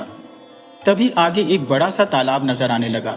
बेचारे बदसूरत बत्तख के बच्चे ने सोचा, रात रुक जाने के लिए यही जगह ठीक रहेगी। जैसे तैसे उसने रात वहीं गुजारी। सुबह हुई तो बेचारा बदसूरत बत्तख का बच्चा आगे चलने की सोचने लगा। तभी वहां कुछ जंगली बत्तखों का एक झुंड उसे नजर आया। तालाब के दूसरे कोने पर उनके घोंसले थे, जो रात में वो देख नहीं पाया था दूसरी बत्तखों को। बेचारा बदसूरत बत्तख का बच्चा दौड़ा भागा उनके पास पहुंचा। एक नए बत्तख को देखकर पहले तो जंगली बत्तखों ने उसे घेर लिया, फिर पीछे से कोई बत्तख का बच्चा चिल्लाया, जरा इसकी बैरब चाल तो देखो। फिर जोर का ठहाका लगा। बेचारा बदसूरत बत्तख का बच्चा झेप गया, लेकिन उसने सोचा, इनसे पूछ कर देखते हैं, शायद इन्हें मेरे जैसी बत्तखों का पता मालूम हो। मगर जंगली बत्तखों ने कहा कि उस जैसी बदसूरत और बेरब चाल वाली बत्तख तो उन्होंने कभी देखी ही नहीं। हाँ, जंगल के कोने पर एक छोटा तालाब है, शायद वहां कोई बदसूरत बत्तख मिल जाए। बेचारा बदसूरत बत्तख का बच्चा सोचने लगा कि उसे आगे जाना चाहिए या वापस किसान के घर ही लौट जाना चाहिए। इतने में दूसरे बत्तख के बच्चों ने उसे चोंच मारनी शुरू कर दी। झुंड के सरदार ने कहा, तुम्हारी बदसूरती से हमारे झुंड की शोभा बिगड़ रही है लड़के, दूसरे तालाब का पता तुम्हें बता दिया है, फौरन उस तरफ भाग जाओ। बेचारा बदसूरत बत्तख का बच्चा क्या करता, वो कुछ दिन का सफर और तय करके जंगल के किनारे तक पहुंचा। वहां सचमुच एक दूसरा तालाब था। बेचारा बदसूरत बत्तख का बच्चा सोचने लगा, वो बड़े तालाब वाले सरदार बत्तख इतने बुरे भी नहीं थे, उन्होंने अपने साथ नहीं रखा क्योंकि बच्चे मेरा मजाक उड़ा रहे थे। रास्ता तो उन्होंने बिल्कुल सही बताया था। तालाब के किनारे पहुंचकर वो इधर उधर देखने लगा। झाड़िया के पास उसे कुछ और जंगली बत्तख दिख गए। बेचारा बदसूरत बत्तख का बच्चा फौरन उनके पास पहुंचा और पूछा कि क्या वो उस जैसी किसी बत्तख का पता जानते हैं। मगर इस बार भी बत्तखों ने उसे देखकर मुंह बनाया और कहा कि फौरन यहां से भाग जाए, इस तालाब के पास बंदूक वाले शिकारी भी आते हैं और बेचारा बदसूरत बत्तख का बच्चा जरूर शिकारियों की गोली का निशाना बन जाएगा। बातें हो ही रही थी कि एक तेज आवाज आई। सारे जंगली बत्तख क्वैक क्वैक करते पंख फड़फड़ाते एक तरफ भागे। बेचारा बदसूरत बत्तख का बच्चा कुछ समझ नहीं पाया। इतने में दूसरी तेज आवाज आई और एक दो जंगली बत्तख ढेर हो गए। बेचारा बदसूरत बत्तख का बच्चा समझ गया कि यह शिकारियों की बंदूक की आवाज है। वो जान बचाकर दूसरी तरफ भागा। भागता हुआ वो एक छोटे से झोंपड़े के पास पहुंचा। इतनी देर में उसे भूख भी लगाई थी। तभी उसे झोंपड़े के आगे एक टोकरे के नीचे कुछ रोटी के टुकड़े दिखाई दिए। उन्हें खाने बेचारा बदसूरत बत्तख का बच्चा टोकरे के नीचे जा घुसा। ठप की आवाज आई और टोकरा बंद हो गया। दरअसल वो झोपड़ा एक बुढ़िया का था जिसे कम नजर आता था। वो अपनी कुछ मुर्गियों और अपने कुत्ते के साथ शहर के बाहर ही रहती थी। जंगली चिड़िया पकड़ने के लिए उसने वो फंदा लगा रखा था। बेचारा बदसूरत बत्तख का बच्चा देखकर उसने सोचा, इसे कुछ दिन अपने पास रखती हो, शायद ये कुछ अंडे दे तो उन्हें बाजार में बेचकर कुछ पैसे घर आएंगे। लेकिन पिंजरे में कई दिन बंद रहने के बाद भी बेचारा बदसूरत बत्तख का बच्चा कोई अंडे तो दे नहीं रहा था। बुढ़िया ने एक दिन कहा, 1-2 दिन और देखती हो, अगर फिर भी इसने अंडे नहीं दिए तो इसे पकाकर तो खाया ही जा सकता है। ये सुनते ही बुढ़िया के कुत्ते और मुर्गियों की बाँछें खिल गई। मुर्गियां चिल्लाई, हाँ हाँ, तू कुछ दिन और अंडे मत दे, फिर बुढ़िया तेरी गर्दन तोड़कर तेरे गंदे पंख नोचेगी और तुझे कढ़ाई में पकाएगी। तेरे पिंजरा खाली करते ही ये जगह वापस हमें मिल जाएगी। कुत्ता भी अपने पंजे चाटता हुआ बोला, अगर बुढ़िया इसे पकाएगी तो मुझे भी कुछ हड्डियां चबाने को मिल जाएंगी। बड़े दिन हुए, हड्डियां चटकाए, मजा आ जाएगा। अब तो बेचारा बदसूरत बत्तख का बच्चा सोच में पड़ गया, हे भगवान, मैं ये कहाँ फंसा। इससे तो किसान का घर ही ठीक था, कम से कम कोई मेरे पंख नोचकर पकाने की तैयारी तो नहीं कर रहा होता था। अब तक किसान के घर से निकले कुछ महीने बीत चुके थे और गर्मियां बीत रही थी। एक रात जब बुढ़िया पिंजरे का दरवाजा ठीक से बंद किए बिना सोई तो बेचारा बदसूरत बत्तख का बच्चा वहां से निकल भागा। जान बचाकर वो बिना रुके भागता रहा। अब जाड़ों का मौसम नजदीक आ गया था और खाना भी आसानी से नहीं मिलता था। एक दिन ऊपर आसमान में उसने देखा कि लंबी गर्दन, पीली चोंच और बड़े बड़े पंख वाले कई पक्षी दक्षिण की तरफ उड़े जा रहे हैं। जाड़ों में वो गर्म इलाकों की तरफ जा रहे थे। बेचारा बदसूरत बत्तख का बच्चा सोचने लगा, काश कि मैं एक दिन के लिए ऐसा खूबसूरत दिखता। फिर जाड़ों का मौसम आ गया, तालाबों का पानी जमने जगा। बेचारा बदसूरत बत्तख का बच्चा आगे चलता रहा। एक दिन बर्फ गिरी और भूखा बेचारा बदसूरत बत्तख का बच्चा ठंड से बेहोश हो गया। वहीं से एक किसान गुजर रहा था। उसकी नजर बेहोश पक्षी पर पड़ी।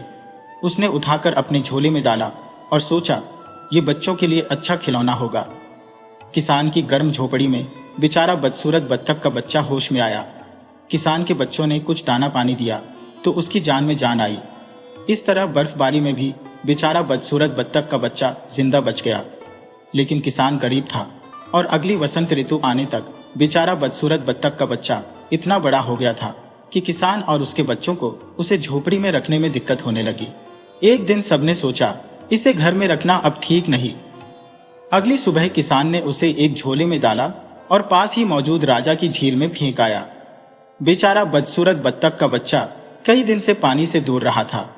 उसने जैसे तैसे पैर चलाए और सतह पर आया। उसे तैरने में मजा आ रहा था। अचानक पानी में उसने अपनी परछाई देखी। तभी दक्षिण की ओर गए पक्षी वापस अपने तालाबों में लौटने लगे।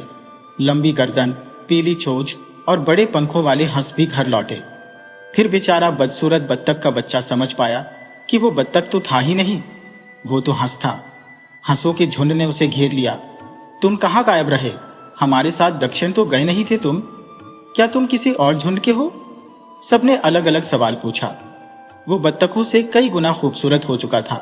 किसी ने उसे बेचारा बदसूरत बत्तख का बच्चा भी नहीं कहा।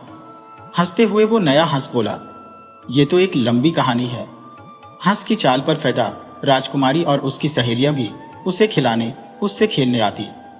वो बेचारा बदसूरत बत्तख का बच्चा नहीं था, वो हमेशा से हंस था।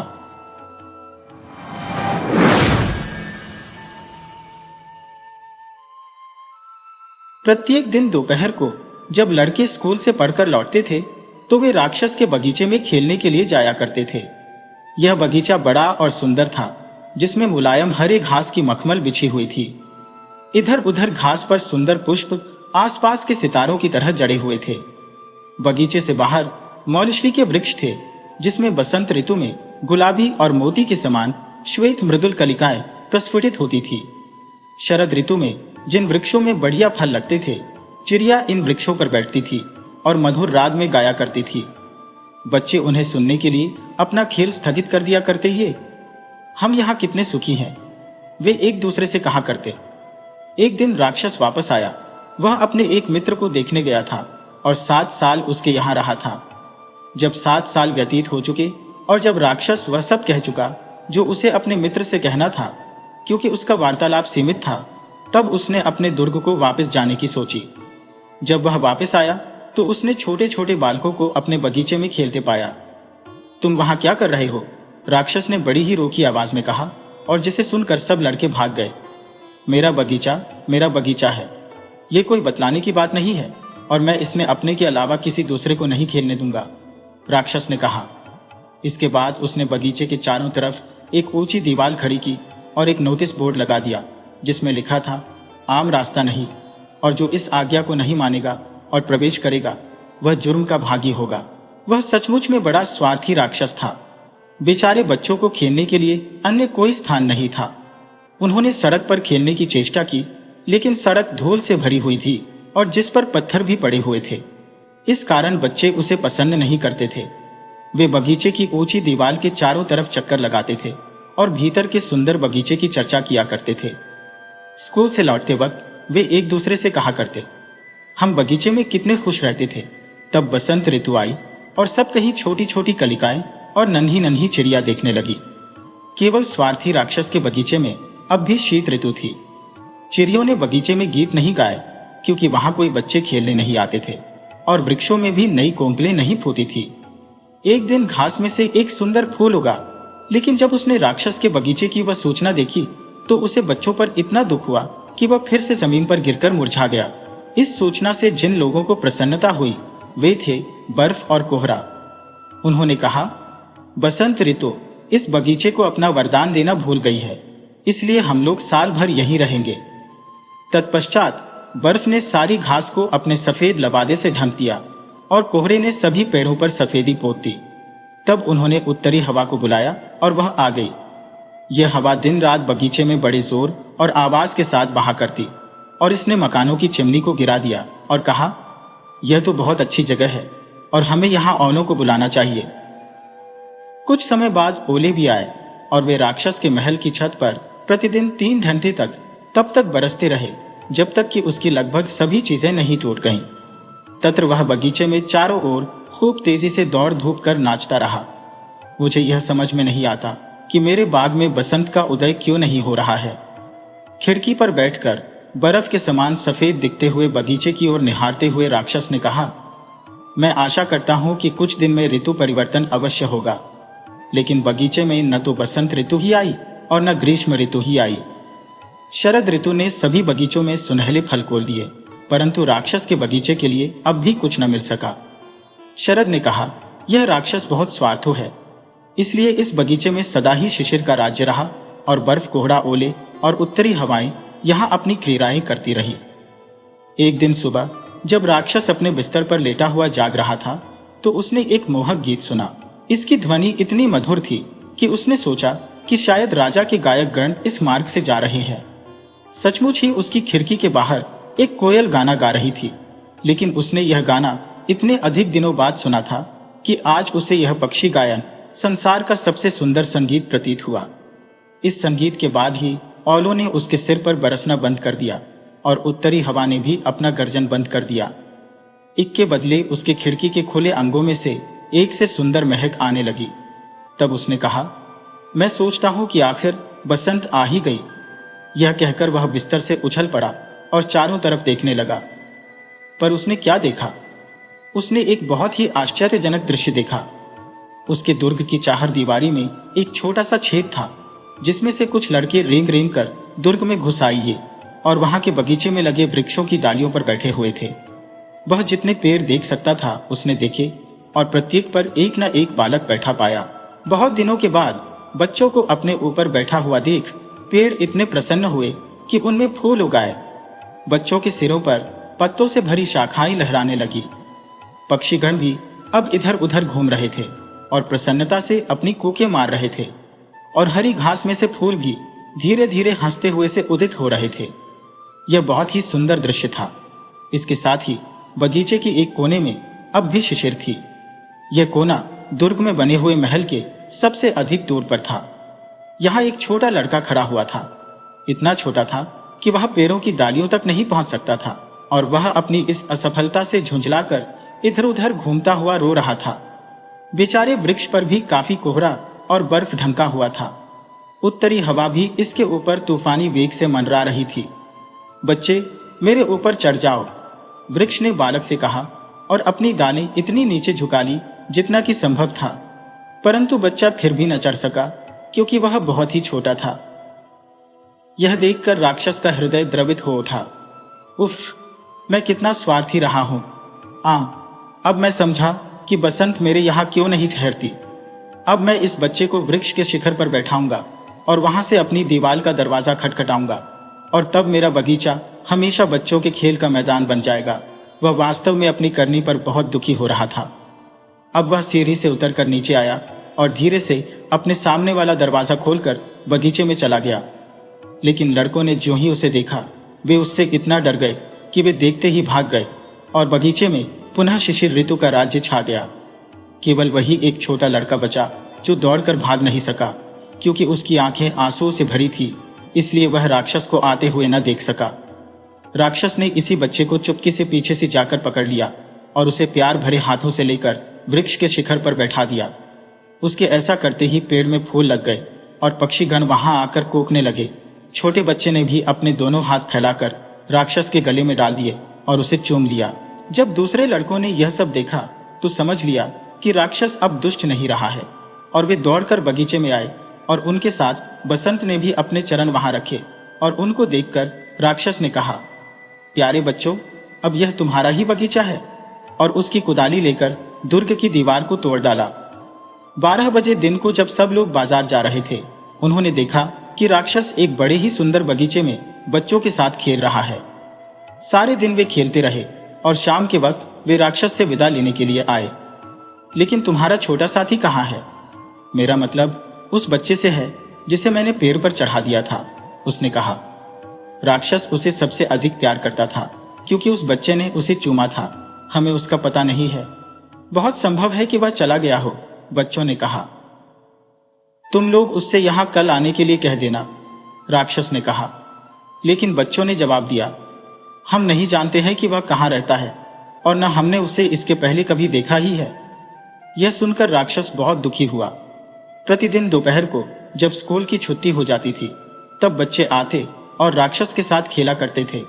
लेकिन जिस छोटे बच्चे को राक्षस प्यार करता था, वह कभी नहीं दिखाई दिया। राक्षस इन सब बच्चों के प्रति बहुत ही दयालु था, तथापि वह अपने छोटे मित्र को देखने के लिए तरसता रहता था और हमेशा उसके विषय में चर्चा किया करता था। वह कहा करता, मैं उसको देखने की कितनी तीव्र इच्छा रखता हूं। वर्ष बीतते गए और राक्षस बहुत वृद्ध और शिथिल हो चला और अधिक खेलने की सामर्थ्य उसमें नहीं रह गई। इसलिए वह एक बड़ी आराम कुर्सी पर बैठा रहता और अपने बगीचे की प्रशंसा किया करता। वह कहता, मेरे बगीचे में कई प्रकार के सुंदर पुष्प हैं, लेकिन सब पुष्पों में बच्चे ही सबसे अधिक सुंदर पुष्प है। जाड़े में एक दिन सुबह कपड़े पहनते हुए राक्षस ने अपनी खिड़की के चारों ओर देखा। उसने शिशिर के प्रति घृणा प्रकट नहीं की, क्योंकि वह जानता था कि सोता हुआ बसंत ही शिशिर होता है। इसीलिए पहले भी इस ऋतु में मचखुंद हो जाते हैं। अब उसने अचानक ही अपनी आंखें मली और वह आश्चर्यचकित हो देखता रह गया। वास्तव में यह एक शानदार दृश्य था। उसके बगीचे के सबसे दूर वाले कोने में एक पेड़ था जो सुंदर सुंदर सफेद कलियों से लदा हुआ था। इसकी सभी डालियां सुनहली थी और उनमें रुपहले फूल लदे हुए थे। उसके नीचे वही छोटा लड़का खड़ा था जिससे उसने सबसे पहले प्यार किया था। आनंद विभोर होकर वह अपने महल से नीचे आया और बगीचे में गया। वह जल्दी जल्दी घास पर चलकर उस लड़के के पास गया और जब उसके पास पहुंचा तो उसका चेहरा क्रोध से लाल हो गया। वह बोला, यहां तुम्हें किसने बांधा है? उस लड़के की हथेली पर और उसके पैर पर 2-2 किलो के चिन्ह थे। उसे देखकर वह झल्लाकर फिर बोला, किसने तुम्हें यहां बांध रखा है? मुझे जल्दी बताओ, जिससे मैं उसे अपनी तलवार की घाट उतार सकूं। मेरे दादा, ऐसा मत कहो, यह तो प्यार के घाव है, उस बालक ने उत्तर दिया। तुम कौन हो? राक्षस ने पूछा और वह भय से थरथरा उठा और कुछ एक क्षणों में वह उस छोटे बच्चे के सामने घुटने टेककर नतमस्तक हो गया। राक्षस की इस स्थिति पर बच्चे को बहुत हंसी आई और उसने कहा, दादा, तुम एक बार और मुझे अपने बगीचे में खेलने दो, फिर मैं आज ही तुम्हें अपने बगीचे में ले चलूंगा। क्या जानते हो कि मेरा बगीचा कौन है? मेरा बगीचा तो स्वर्ग है। उसी शाम को जब बाल मंडली उस बगीचे में खेलने गई तो उसने देखा कि उस पेड़ के नीचे सफेद पत्तियों से पूरी तरह ढंका हुआ राक्षस वहां मरा पड़ा है।